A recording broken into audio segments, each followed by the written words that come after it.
Marriage is a wonderful, majestic thing. I mean, it is a beautiful picture of Jesus and his church.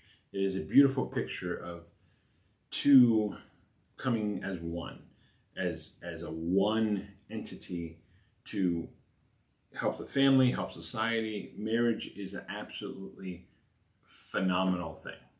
Let's talk about that.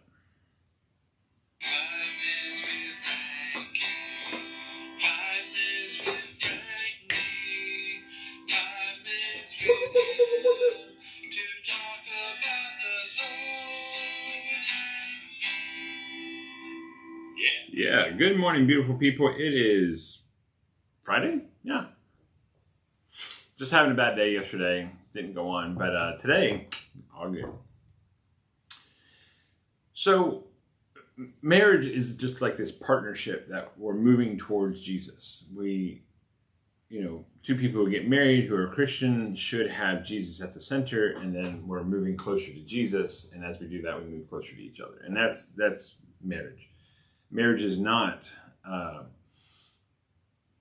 you're going to fulfill all my needs and I'm going to fulfill all your needs. Marriage is not putting the other person on a pedestal. Marriage is not putting them where they need to fulfill all your ideas or wants or needs.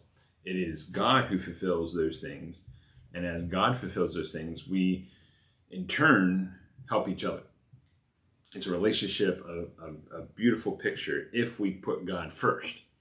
If we don't, typically money rules or sex rules, or you're putting your hope in something that is going to fail, or you're putting your hope in beauty, the beauty of the other person. And, if they have an accident or they're ugly, then, people will leave.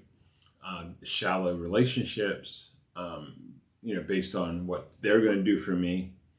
If we go into marriage like that, it's not fulfilling. It's not. If we go in it just for the idea of sex or the idea of,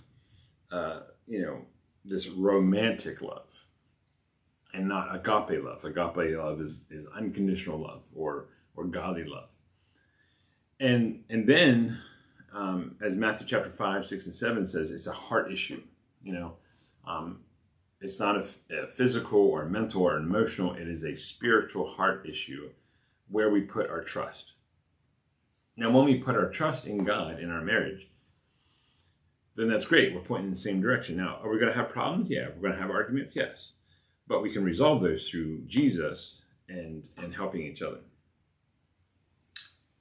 It's when we break down those walls of trust in God first that destroys a marriage. And so I've seen tons and tons of people putting their hope in their spouse other than God, and it just crashes.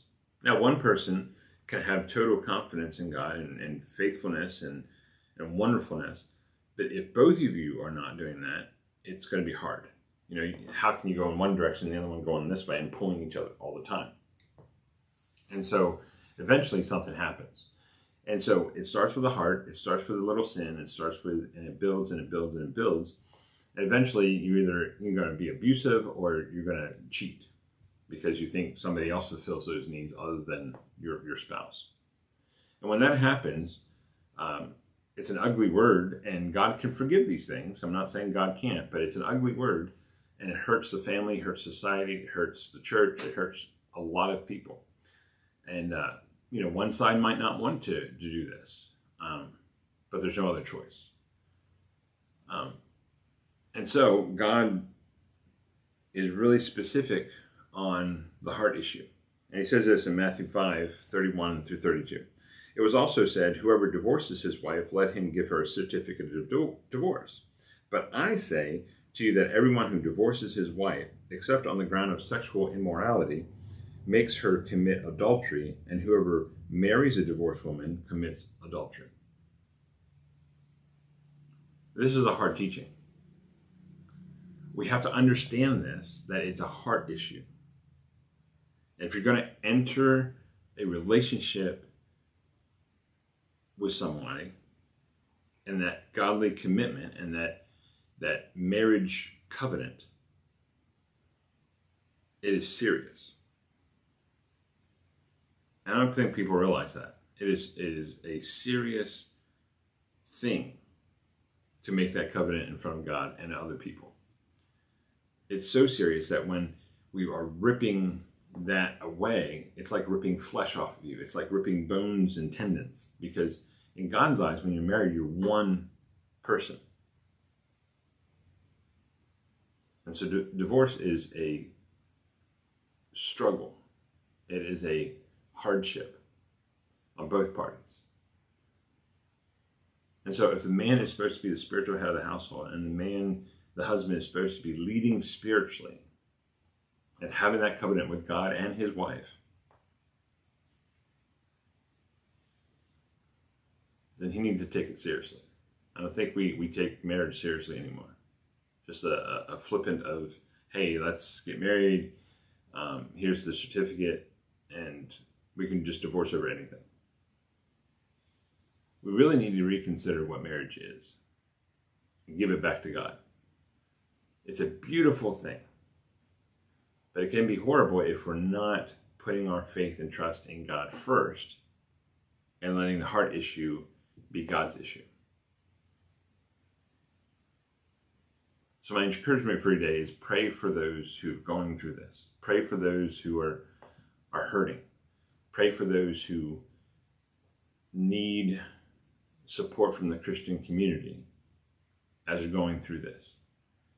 It's a hard issue. And so pray for those who are going through this. It's not the unforgivable sin, but it is a hard issue that needs to be dealt with. I love you. Jesus loves you too. You have a great weekend. Goodbye.